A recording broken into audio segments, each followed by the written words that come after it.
Et salut à toi, chère entreprise, bienvenue sur le podcast Parlons Business, le podcast qui te parle de stratégie d'entreprise et de web marketing pour développer tes ventes sur Internet, que tu sois en train de créer ta boîte ou que tu cherches à développer ton entreprise pérennement. Eh bien, tu es sur le bon podcast puisqu'aujourd'hui, on va parler de chaîne YouTube, de comment lancer sa chaîne, etc. Et j'ai une invitée, Alexiane. Bonjour. Bonjour tout le monde. Voilà, donc tu es une experte en communication YouTube. Tout à fait, ça fait 2 ans que je travaille avec des youtubeurs, donc je commence à très bien connaître YouTube, et aussi avec des marques de cosmétiques notamment, donc je vais vous aider aujourd'hui. Voilà, alors il se trouve que, bon, il faut le dire, tu es une fidèle du podcast Parlons Business. J'étais même surpris que tu me dises la première fois que tu avais écouté tous les épisodes. Alors, bon, oui, c'est toujours surprenant, vous voyez, c'est quelque chose on a beau savoir qu'il y a des gens qui nous écoutent régulièrement, compagnie, puisqu'on voit les statistiques, on voit comment les auditeurs sont réguliers. On ne sait jamais qui, bien sûr, on n'a pas de visage précis derrière. Et lors d'un moment où je faisais donc de la prospection sur LinkedIn, eh bien, le hasard n'existe pas sur Internet, mais du coup, tu es remonté dans la liste. On est entré en discussion. En plus, le coup de chance, c'est que tu habites juste à côté, à côté de Marseille. On est à Marseille en ce moment. Et donc voilà, donc vous voyez, c'est bien réel. Les gens qui vont prochainement vous écouter ou regarder vos vidéos sont bien réels, comme Alexiane qui nous écoute. Je suis réelle. Voilà. Fais voir. Allez, alors Alexiane, on ne perd pas de temps. On va essayer d'aller dans le vif du sujet. Tu peux peut-être même présenter un peu ton activité plus en détail, avec qui tu travailles et pourquoi tu fais ça, pour donner un exemple. D'accord, c'est tout simple. Donc moi j'ai créé un site qui s'appelle Sublime. C'est une communauté, un site communautaire dédié à la beauté. Et donc il y a plein de filles qui postent justement des conseils vidéo et des conseils en photo. Et je travaille avec des marques de cosmétiques. Je fais en sorte qu'ils aient de la visibilité sur YouTube. Donc je pense que vous avez aussi envie d'avoir de la visibilité sur YouTube et sur plein d'autres canaux. Donc du coup aujourd'hui on va voir comment démarrer sa chaîne YouTube et quels sont les prérequis. Ok, alors je te laisse amorcer le sujet. Donc, vous pouvez voir qu'il y a beaucoup de youtubeurs sur YouTube, beaucoup de gens qui ont leur chaîne et ça peut vous faire peur parce qu'ils ont des fois des matériels qui coûtent très cher, mais en fait c'est très simple de débuter sur YouTube. Il vous faut très peu de matériel, donc vous pouvez démarrer juste avec un smartphone. Donc vous voyez, presque tout le monde a un smartphone maintenant. Si vous n'en avez pas, ça peut arriver, vos enfants en ont, vos cousins en ont, vos amis en ont, donc vous pouvez en récupérer un. D'ailleurs, on filme avec un smartphone, donc vous voyez la qualité qui est assez correcte. Donc vous avez seulement besoin d'un smartphone. On passe à la suite. Vous avez besoin aussi d'une luminosité. Vous voyez, il y a une assez bonne luminosité sur cette vidéo. Donc pour avoir une bonne luminosité, il faut juste vous mettre face à une fenêtre. Donc vous avez la fenêtre devant vous. Nous, elle est un peu sur le côté, mais la vidéo est quand même assez correcte. Et si vous n'avez pas de lumière chez vous, peut-être qu'ils habitent dans une grotte, on ne sait jamais. Si vous n'avez pas de lumière, vous pouvez acheter un petit kit lumière avec 2 parapluies et ça coûte vraiment pas cher, ça coûte une 50aine d'euros, donc c'est vraiment pas un gros investissement. C'est volumineux ? Non, en fait, ça se range dans un carton qui doit être grand comme ça et haut comme ça, donc vraiment, ça prendra vraiment pas de place chez vous. Mais comme je vous dis, vous pouvez déjà démarrer avec la lumière naturelle.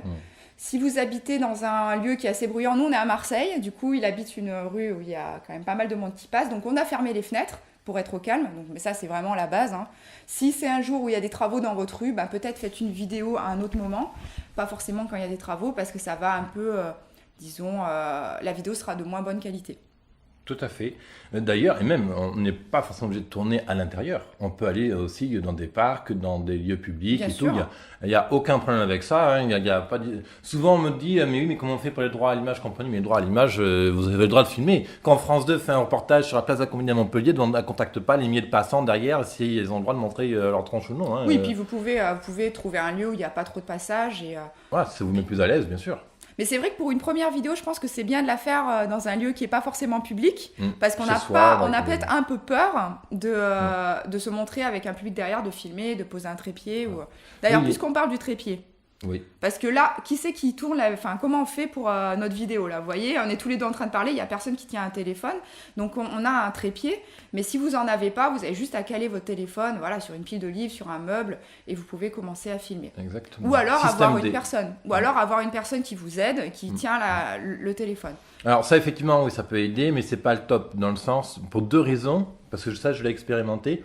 La personne ne tiendra jamais bien la caméra, ce qui fait qu'il y aura toujours une sorte de vibration. De flou certainement en fonction du téléphone. Et la deuxième chose, c'est que tantôt on va regarder la personne au niveau des yeux, et tantôt on va regarder la caméra. Et je sais pas si je me trompe, mais disons, des fois ça peut créer une sorte de... Alors est-ce que c'est vraiment visible? Ça, je me suis toujours posé la question, mais... Non, mais ça se voit à la différence des vidéos qui sont filmées par une autre personne. De toute façon, dans tous les cas, c'est clair que c'est pas stable. Ça, il y aura toujours un petit mouvement et ça peut être désagréable. Je sais que sur YouTube, justement, ils ont un correcteur qui corrige la stabilité, mais c'est vraiment... Il vaut ce qu'il vaut. Hein. Ouais, voilà, c'est vraiment pas de très bonne qualité. Donc le mieux, c'est quand même de poser votre téléphone, enfin votre smartphone quelque part, ou d'avoir un trépied. Maintenant, pareil, des trépieds, je pense qu'on en trouve sur des sites chinois, même 3 € quoi. Oui, d'accord, mais même à la... Après, c'est vrai que je suis toujours partisan d'acheter une fois un beau matos et de plus y revenir. 30 € quand même à la Fnac ou sur Cdiscount ou je sais pas trop quoi, voilà. on en trouve quand des trépieds intéressants. Et même, vous n'êtes pas obligé d'acheter un gros truc, vous pouvez acheter juste un trépied de table. Voilà, les petits tripodes, ça suffit. Vous voyez, la table est à votre hauteur, c'est assez sur votre canapé. Le champ de vision suffit vraiment pour prendre. Mais une chose quand même, là on parle de matos compagnie, mais finalement la qualité on s'en fout. On s'en fout, mais c'est vrai que les gens ont quand même l'habitude de voir de la qualité, donc on peut pas faire une vidéo dans le noir avec un son complètement horrible. Donc d'ailleurs, en parlant du son, on n'en a pas parlé, mais tu tiens un micro, je sais pas si on le voit à la caméra, mais je pense qu'on le voit. Oui, on le voit. Donc toi, tu utilises un micro, moi j'en utilise pas forcément. Quand j'ai fait des vidéos, j'utilise pas forcément des micros, mais si vous en avez un, c'est mieux. Et sinon, on a le kit. Alors vous avez le kit main libre, effectivement, on a tous un kit main libre. Donc vous le mettez, l'oreillette, si vous n'avez pas envie de la mettre, vous la mettez dans la chemise, dans le t-shirt, et ça fait déjà un micro. Le problème de ça, c'est peut-être la distance du câble. Si vous avez une perche, ça va être suffisant. Après, vous avez effectivement le kit Bluetooth, qui est un micro de très bonne qualité en règle générale et qui permet d'aller chercher du son. Vous pouvez sinon aussi bien sûr investir dans un micro-cravate. Ça coûte combien un micro-cravate? Micro-cravate, le Smart Rod Lab, il s'appelle, je crois, 70 €. Ouais, quand même, c'est quand même... Voilà, oui, voilà. Mais bon... alors, il y en a des moins chers. J'ai expérimenté des micro-cravates moins chers, mais ça vaut rien. Ils font des sons qui sont très compressés, qui sont pas, ils sont un peu graves, un peu bizarres. Après, c'est vrai que de toute façon, si vous faites de la vidéo régulièrement, vous allez venir à acheter du matos de qualité, ça c'est très clair. Vous verrez qu'il y a une qualité de la voix, etc., qui est différente. Alors, en fait, ce que je voulais dire tout à l'heure, la qualité, on s'en fout. Ce que je veux dire, c'est que c'est le contenu qui compte aussi. Oui, c'est le contenu. C'est clair. Non, mais il ne faut pas avoir peur de ce problème de qualité, justement. De toute façon, pour la première vidéo, il faut se lancer. Après, voilà. On a tous nos premières vidéos. Je sais pas si tu te rappelles de ta première vidéo, mais je pense que si tu la re-regardes... J'ai une anecdote là-dessus. Moi, j'ai ouvert le blog en août 2014. Dès le début, je savais que je voulais faire la vidéo, mais psychologiquement, je n'y arrive pas. Alors, pourquoi? Je ne sais pas, parce que je n'ai jamais eu de problème avec mon image. Je n'ai rien dans la coupe, je n'ai rien à foutre. Mon t-shirt que je porte, j'en ai rien à cirer. Mais par contre, j'ai commencé à faire des épisodes audio. Et en janvier, ce janvier 2016, j'ai commencé à tourner des vidéos. Ah non, oui, c'est tout neuf. Parce que YouTube, c'est une plateforme sur laquelle il faut être, quoi. Il n'y a pas à tortiller, il faut être sur YouTube, quoi, aujourd'hui. Peut-être que tu n'as pas commencé parce que tu étais trop perfectionniste et tu voulais justement peut-être faire Alors justement, quand j'ai ouvert mon blog, quand j'ai réussi à ouvrir mon blog, c'est parce que j'ai fait le pas de... Ok, maintenant on fait des choses moins parfaites. Mais on les fait. Voilà. Comme je dis, maintenant, il vaut mieux faire des choses imparfaites plutôt que pas les faire du tout. Jamais fait parfait, quoi.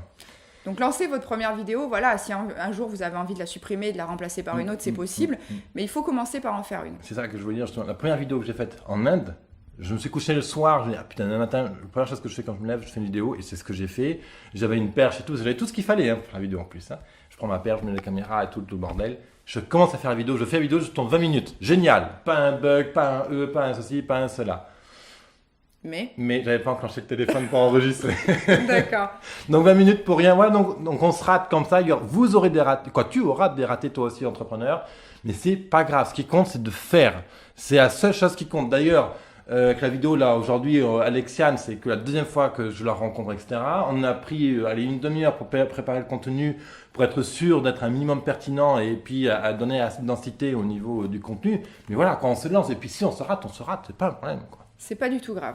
Moi, ma première vidéo, je l'ai fait avec mon téléphone en mode... Enfin, je le tenais le téléphone et je marchais dans la rue à Marseille. Donc, tu vois, c'était très bruyant. Et j'ai fait l'erreur de le tenir dans ce côté. Donc, c'est le format portrait, c'est ça.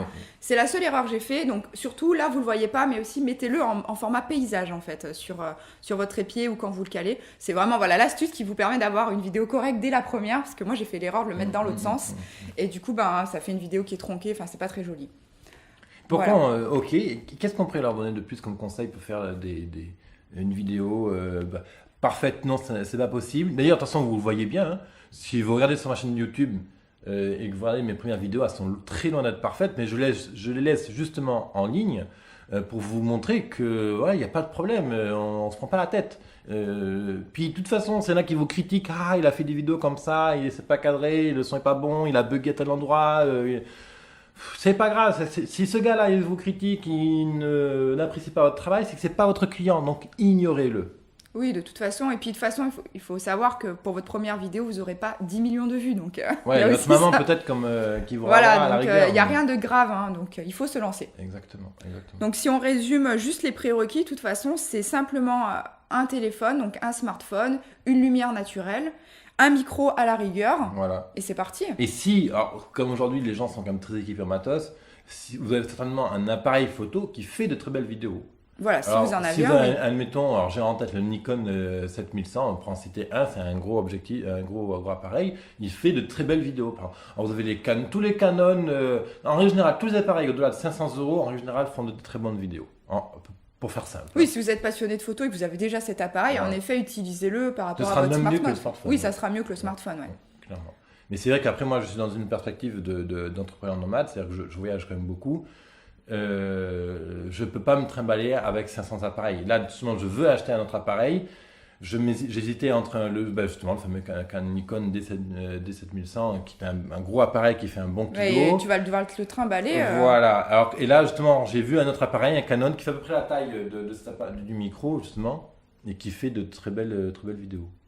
Voilà, et du coup, pour une première vidéo, vous pouvez commencer, si vous n'avez pas de quoi parler, vous pouvez commencer par essayer de vous présenter. C'est une bonne manière de débuter une première vidéo. Parce que vous connaissez normalement, donc vous savez à peu près. Je tiens à vous préciser que si vous avez encore des doutes au niveau du contenu, cet épisode a été enregistré d'une seule prise, n'a pas été retouché. Les seules retouches qui sont faites, c'est un traitement sur le son pour qu'il soit régulier. Il n'y a aucune coupure.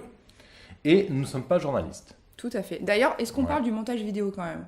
Tu peux en parler, voilà. Oui. On va en parler 2 minutes. Donc, toi, tu fais pas vraiment de montage, tu m'as dit, voilà. Mais si vous voulez, si vous vous êtes loupé, qu'il y a des moments que vous voulez couper, c'est possible de faire des montages vidéo. Si vous avez un ordinateur PC ou un ordinateur Mac, avec Mac, vous avez iMovie qui est intégré dans votre ordinateur, donc qui est gratuit.